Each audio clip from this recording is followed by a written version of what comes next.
Judiciary exams की तैयारी करने वालों के लिए भारत के नए कानूनी बदलावों को समझना बहुत जरूरी है। भारत के कानूनी ढांचे में एक बड़ा बदलाव हुआ है। चलिए इसे जरा समझते हैं।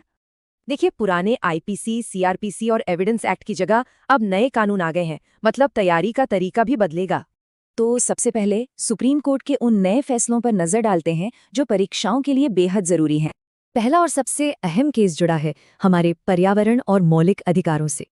और पता है, कोर्ट ने इसे अनुच्छेद 14 और 21 के तहत एक मौलिक अधिकार माना है।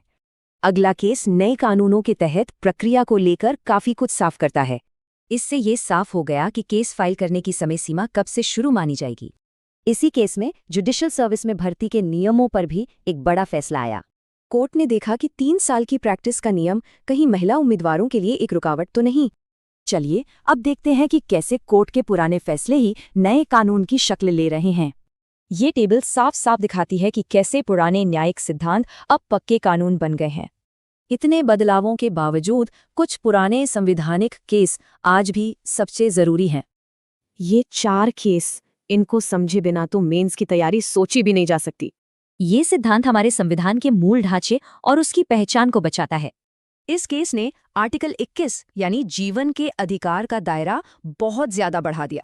इस ऐतिहासिक फैसले ने अनुच्छेद 356 यानी राष्ट्रपति शासन के गलत इस्तेमाल पर रोक लगाई। और हाँ, पुट्टस्वामी केस, जिसने निजता को हर नागरिक का मौलिक अधिकार बना दिया। तो अब सवाल ये है कि इस नए माहौल में तैयारी की सही रणनीति क्या हो।